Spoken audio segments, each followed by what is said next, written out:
నమస్తే, నేను మీ జాహ్నవి. మనతో ఉన్నారు మన నిట్టెల కిరణ్మయ్య గారు. మాట్లాడేద్దాం. నమస్తే అమ్మా. నమస్కారం జాహ్నవి. అమ్మా, ఇప్పుడు ఒక్కసారి ఇంతకుముందు వీడియోలో మనం మాట్లాడుతున్నప్పుడు మధ్యలో ఒక టాపిక్ వచ్చింది, ప్యూరిటీ గురించి. అది ఆవు పాలు కానివ్వండి, ఆవు నెయ్యి కానివ్వండి, అసలు ఏదైనా మనం చేసే నువ్వుల నూనె దీపారాధన దగ్గర నుంచి ప్రతి ఒక్క విషయం ఒక్కసారి మాట్లాడుకుందామమ్మా. ఒకప్పట్లో అంటే చక్కగా ప్రతిదీ కూడా స్వచ్ఛమైనవి ఉండేవి. చక్కగా చేస్తే దానికి ఆ పవిత్రత తెలిసేది, ఆ ఫీల్ అలా ఉండేది. ఈ రోజుల్లో ఆవు పాలు తెచ్చుకుంటున్నాం, తాగేస్తున్నాం ఏదో ప్యాకెట్ పాలు. ఓకే, అభిషేకాలకి వాడేస్తున్నాము, నెయ్యి వాడేస్తున్నాం, అన్నీ వాడుతున్నాం, కానీ ఎక్కడా ప్యూరిటీ అన్న గ్యారంటీ లేదు. సో మరి వాటి నుంచి వచ్చే ఫలితాలు నిజంగా వస్తాయంటారా? మరి మనం ప్యూరిటీ ఇవ్వలేకపోతున్నాం కదా జాహ్నవి. ఇక్కడికి వచ్చేటప్పటికల్లా యద్భావం తద్భవతి, ఈ ఒక్క సూత్రాన్ని జాగ్రత్తగా పట్టుకుంటే మనం ధనాన్ని ఎలా ఆర్జిస్తున్నాం అక్కడి నుంచి రావాలి కాన్సెప్ట్. కేవలం ప్యూరిటీ దగ్గర ఆగకూడదు. మనం ధనాన్ని ఎలా ఆర్జిస్తున్నాం, ధర్మబద్ధంగానా, దొడ్డిదారుల్లోనా, ఒక 10 మందిని మోసం చేసా, ఇబ్బంది పెట్టా, లేదు 10 మందికి చదువు చెప్పావా, మంచి చేసావా, ధర్మకార్యం చేస్తున్నావా, ఇట్లాంటి దాన్ని బట్టి నువ్వు సంపాదించేటువంటి సంపాదన ధర్మార్జితం అవుతుంది. అది నీకు సవ్యమైనటువంటి స్థితిగతుల్ని అనుగ్రహిస్తుంది. ఓకే, ఆ డబ్బులతో నువ్వు ప్యూరిటీ లేదు అనుకున్నా సరే, బియ్యం కొనుక్కుంటున్నావు, పప్పులు ఉప్పులు కొనుక్కుంటున్నావు, ఇంట్లో అన్ని చేసుకుంటున్నావు, వండుకుంటున్నావు. మహా అయితే ఏం చేస్తావు, ప్యూరిటీ లేకపోతే ఒకసారికి 10 సార్లు కడుక్కుంటావు. అన్నిట్లోనే ఇప్పుడు ప్రపంచంలో ఏ దేశాలతో కంపేర్ చేసుకున్నా మన దేశంలో ఉన్నంత ఆ మందులు తినే పదార్థాల మీద ఇంకే ప్రపంచంలోనూ లేవు కదా. అవన్నీ పెస్టిసైడ్, అవన్నీ మందులు మనం ఎక్కువ వాడేస్తున్నాం. ఏదైనా ప్రొడక్టివిటీ కావాలనో, లేకపోతే ఇంకోటో ఏదో రకరకాల సవాళ్ళకి అదే ప్రొడక్టివిటీ కావాలి. సో దానికోసం అనేసి మనం దాన్ని నిలబుంచుకునే ప్రయత్నాలు ఎక్కువ చేస్తున్నాం. సో బియ్యం దగ్గర నుంచి ఏది నీకు ఆరోగ్యాన్ని ఇచ్చేటువంటి స్థాయిలో లేదు. అందుకనే మన సనాతన ధర్మం ఏం చెప్పింది, ఆ రోజులు వస్తాయి. ఒకప్పుడు అన్నం పరబ్రహ్మము, ఎందుకంటే ఇలా వండుకుని వాళ్ళే నూర్చుకుని వాళ్ళే వండుకున్నటువంటి రోజులు మనం చూసాం, విన్నాం, కనీసం చెవులతో విన్నాం.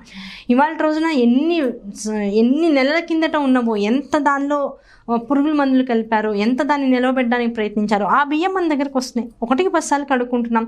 వీలైతే ఒకసారి ఉడకబెట్టుకుని ఒక ఇది రాగానే ఆ నీళ్ళని తీసి పక్కన పెట్టుకుని మళ్ళీ నీళ్ళు పోసి ఉడికించుకునే వాళ్ళు కూడా ఉన్నారు.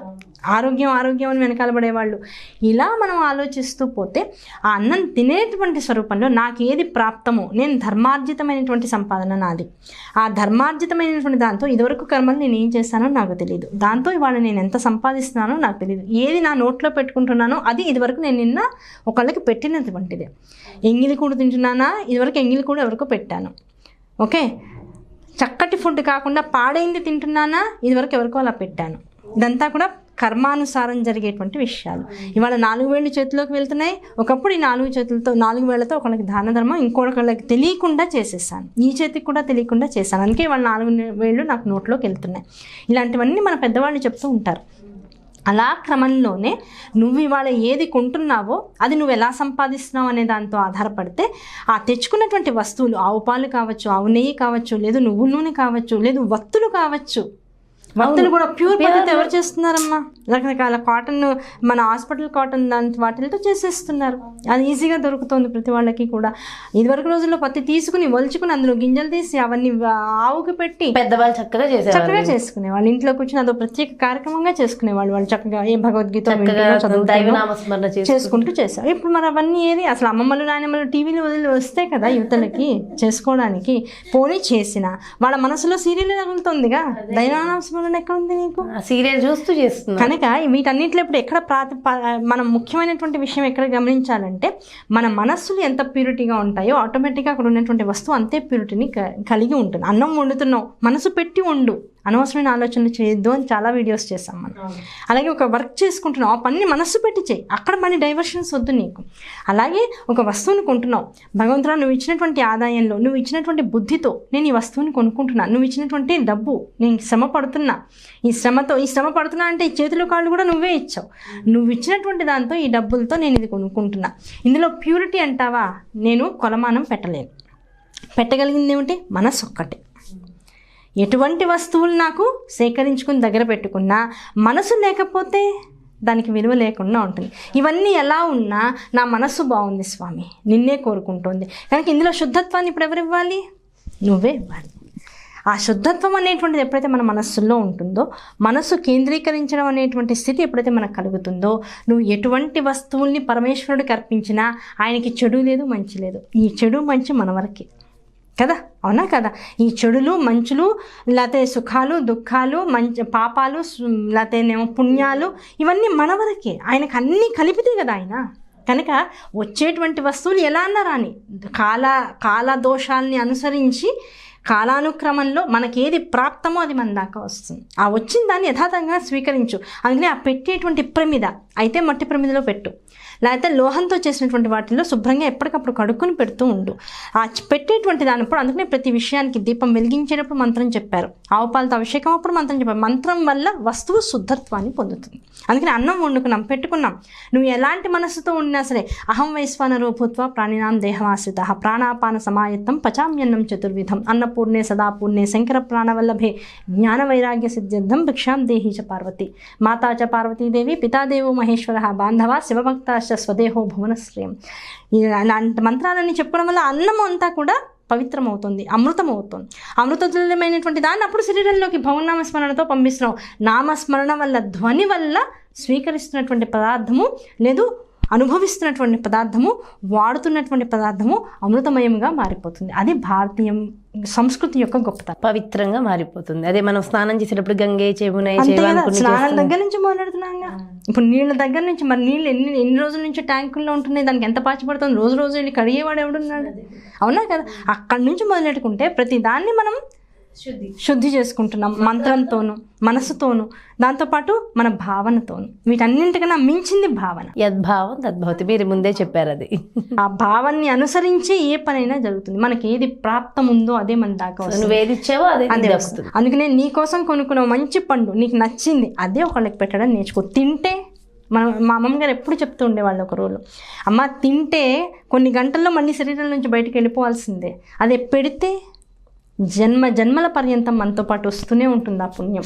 కనుక పెట్టు, తినకు, మిగిలింది తిను. అది ఎప్పటికీ నీ శరీర వృద్ధి కోసం ఎప్పుడైనా వాడుకోవచ్చు, తినడం అనేది ఎప్పుడైనా చేయొచ్చు. కానీ ముందు అన్నింటికన్నా ఉత్తమమైంది. అందుకని చూడండి, మన పెద్దవాళ్ళు చేస్తూ ఉంటారు, మామిడి పళ్ళు వచ్చే కాలం వచ్చింది, మొదట చక్కగా కనపడినటువంటి పళ్ళు తీసి ఓ బ్రహ్మగారి చేతిలో పెట్టడం, లేని వాడికి 4 పళ్ళు ఇవ్వడం, అందులో ముసలి వాళ్ళు, ఎక్కువ తినడానికి శక్తి లేని వాళ్ళు చక్కగా రసాలు తీసుకొచ్చి బాగా నలిపి వాళ్ళకి రసం తీసి ముందు వాళ్ళకి ఇవ్వడం, ఆ తర్వాతనే ఇంట్లో యజమాని తినేవాడు. అదొక ధర్మంగా ఉండేది.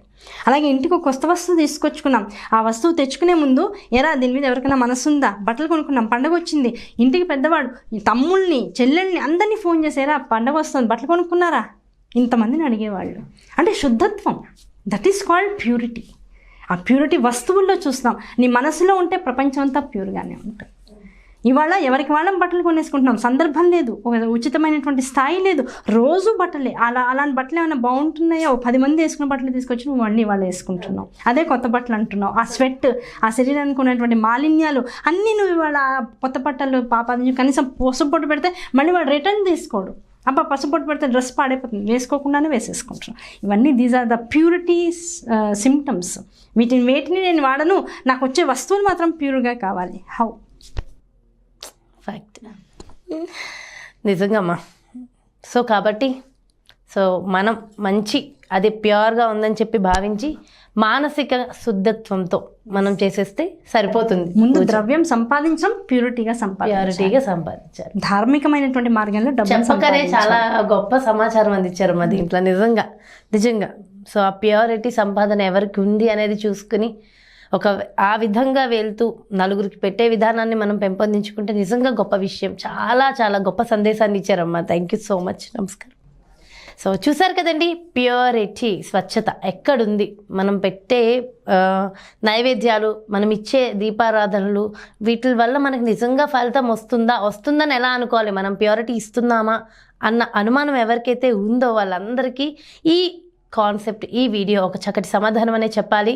సో ఖచ్చితంగా ఈ కాన్సెప్ట్ని చూసిన ప్రతి ఒక్కరికి అర్థమైపోతుంది కదా. నిజంగా మరి ఇప్పుడు మీరు ఏం భావించుకుని ఎలా ఇస్తారో, ఎలా సంపాదించి ఎలా పెంచుతారో, ఎలా సమాజానికి ఏం చేస్తారో మీకు అర్థమైపోతూ ఉంటుంది. సో ఖచ్చితంగా దీన్ని బట్టి మీరు ప్రతి ఒక్కళ్ళు, మీరనే కాదు నేననే కాదు, ప్రతి ఒక్కళ్ళం కూడా డిసైడ్ అవ్వాల్సిన విషయం. మరో చక్కటి కాన్సెప్ట్తో మళ్ళీ మీ ముందుకు వచ్చేస్తాను. నమస్కారం.